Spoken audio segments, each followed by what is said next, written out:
Hello, all you BEA beautiful people. Happy Friday. I just got done water walking, and I think this is the first time the sun's been out. I think there was only one other day that I water walked that the sun was out, and I've been doing it for 2 weeks. I did miss yesterday, though.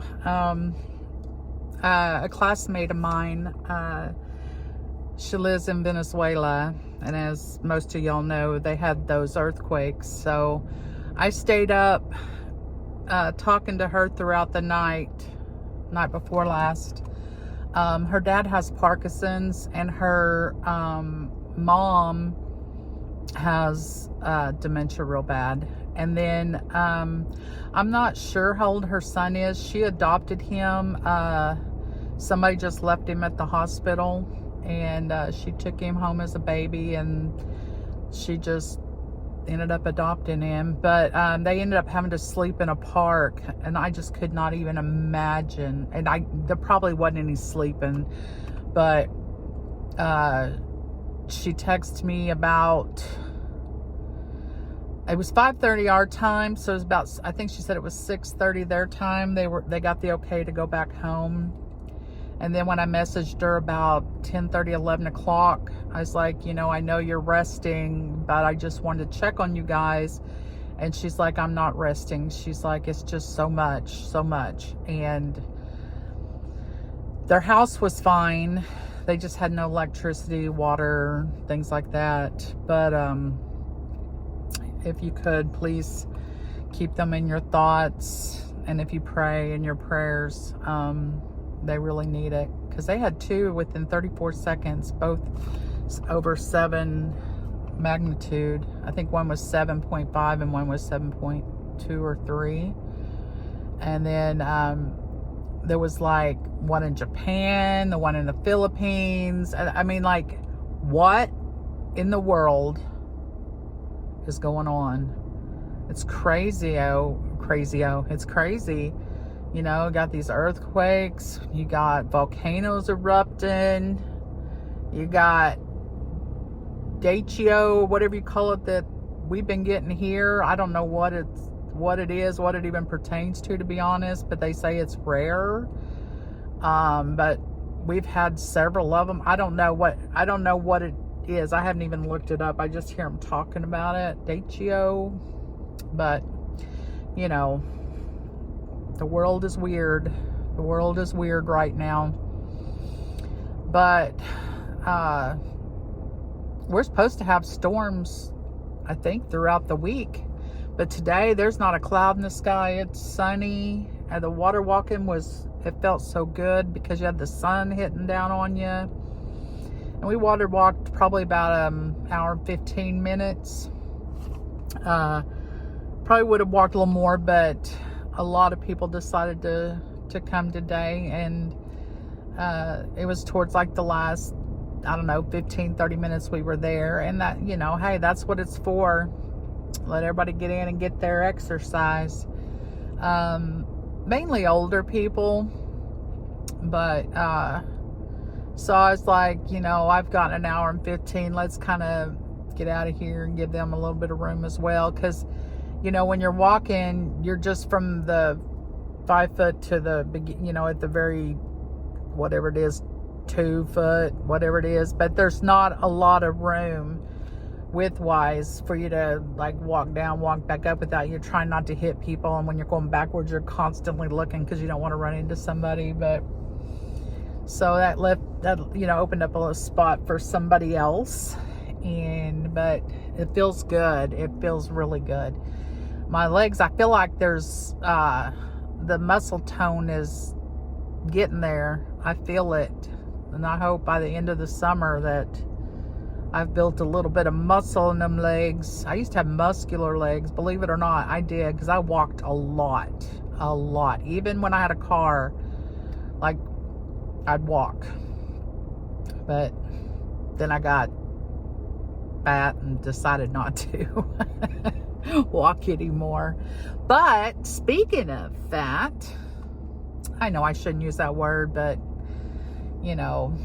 Speaking of fluffy, I finally hit that 20-pound mark. I'm down 20 pounds.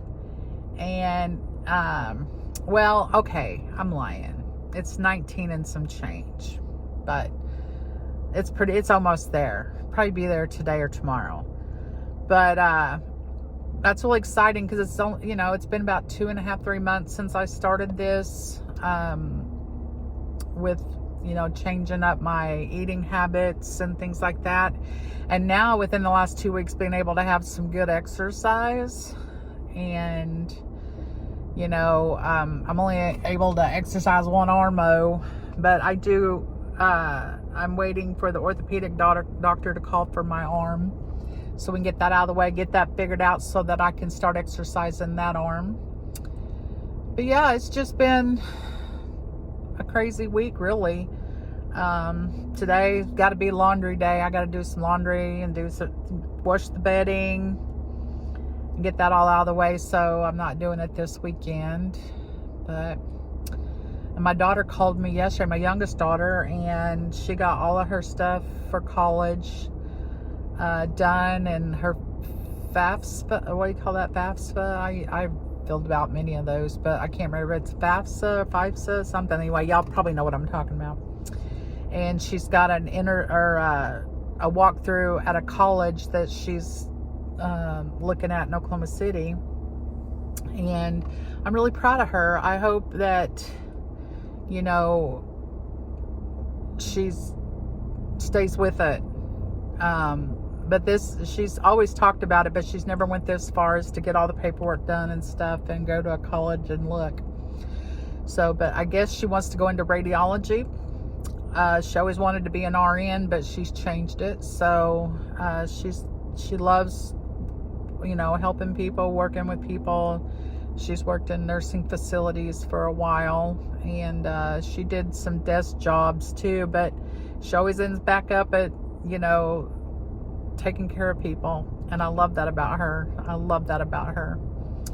So I'm really excited for her, and I'm excited to see what the next chapter is for her. And,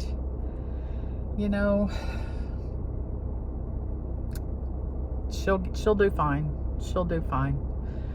You can't help but worry about your kiddos, no matter how old they are. She's 35, and I still worry about my kids as if they were, 12.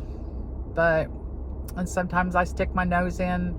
Not all the time. I'm usually, unless they involve me, I stay out of it. But sometimes I'm like sticking my nose in there, like, tell me what's wrong, what's going on.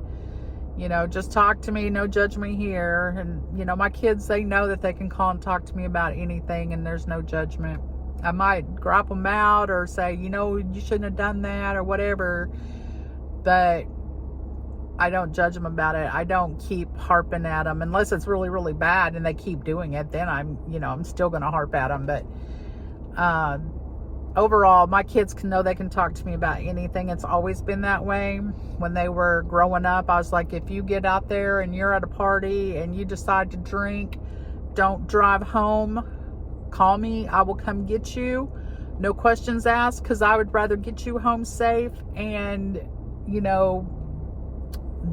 and tipsy or whatever you are, than to have to bury you. So they did do that a couple of times. They called me and like, Mom, and I'm like, oh God, I just want to punch them in the face. I don't want them drinking, but if they're going to, at least they're calling me to come and get them.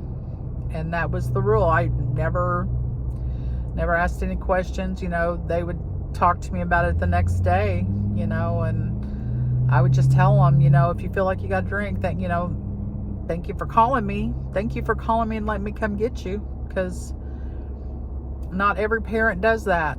They're either like scared of the parent, so they're like, they're going to try to get home or to a friend's house, and then, devastation could occur.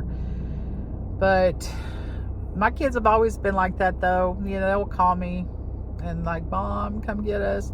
My oldest daughter, before she started driving, she would go to stay the night at her friend's house, any friend's house, And she would wake up, it was like 5 or 6 o'clock in the morning, and she would come home. She would, like, she'd call me. If I didn't answer, she'd just walk home. She just wanted to be home. Well, when she started driving, same thing. She'd be like, I'm gonna go stay the night at my friend's house. Okay. And then 5 or 6 o'clock in the morning, here she come, crawling in her own bed. So she was always like that. She didn't like to stay away from home very long. And she definitely, didn't mind staying the night at places, but when, come bright and early in the morning, she was gone. She, I've had parents call me and say, hey, is your daughter home? Because she's not here, and she was here when we went to bed. I'm like, she's here. I'm so sorry she did that. And I told him, like, at least, like, if they're not awake, leave a note. Leave a note letting them know you left, because, here they thought you had disappeared, and we didn't know where you were at, and they didn't know where you were at. So, but anyway, well, I'm gonna get off of here. I'm gonna go home and make me some breakfast. I think I'm going to have the same, which is my eggs, cottage cheese, and onion. I'm out of mushrooms, so it'll just be those 3 things. I don't do cheese on it. And then I have some turkey bacon. So, and then I'm gonna do my second cup of coffee. I did my first cup, and the minute I got to the pool, I had to pee. Thank God I didn't wait till I got in the pool, because there's nothing worse than getting out of the pool, walking into the restrooms, and trying to pull down some wet britches. It's so hard. It's not as hard to pull them down as it is to pull them back up. So, but yeah, I'm gonna get that second cup of coffee. I'm in need of it. But anyway, y'all have a good one. Have a good weekend if I don't talk to you before then. And if you feel it in your heart, if you feel it, just, it's so heavy, be sure to subscribe. Not be sure. Please subscribe. I don't want to tell you what to do. I just want to ask. Give me a like. Give me a comment. Jan can't pull up her wet britches. Aha! That would be a good one. That's good in the comments. I want to see that. But anyway, y'all have a good one, and I'll talk to you soon. Bye.